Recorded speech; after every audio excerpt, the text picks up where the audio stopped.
Ayan, so gamit ang screw, tanggalin natin itong screw dito sa lock niya. Ayan, so tapos siyempre tanggalin natin itong lock niya. Tapos itong isang lock niya. Ayan, so hindi mahirap. Ayan.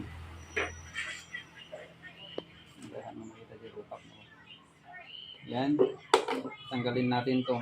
Okay. So, una is tingnan natin itong galing sa outlet, oh.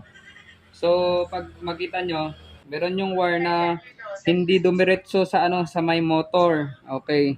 So, ito yung wire na hindi galing dito tapos dumiretso dito sa taas, dito sa panya, dito sa fuse niya. Tapos dumiretso dito at pumunta dun sa motor niya. Ayan.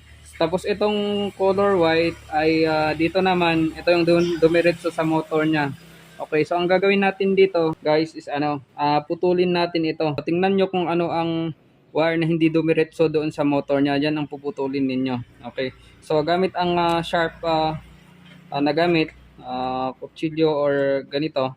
Yan. Okay, so pagkatapos na nating pinutol ay ito is tingnan nyo, hanapin nyo yung yung dalawang wire na pumunta dito sa capacitor niya. Ito po yung capacitor niya. Okay. So ito yung dalawang wire na pumunta dito. Ito yung isa tapos ito yung isa. Okay, so ang hanapin nyo is yung pinaka-bottom, yung dumiretso dito sa pinakababa niya. So ito yung dumiretso, itong isa. Hindi gaanong makita pero itong isa, ito. Okay. Kuha kayo ng kahit anong wire. Ito yung wire na kinuha ko. Ikabit nyo dito.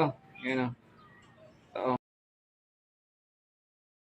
Instead na dadaan siya dito sa may dito sa may fuse, idiretso nyo na sa capacitor. Okay. So, gamit ang kutsilyo ay open natin ito. Yan. So, tingnan nyo, kahit ni hindi natin putulin, ganito na lang, oh. Yan.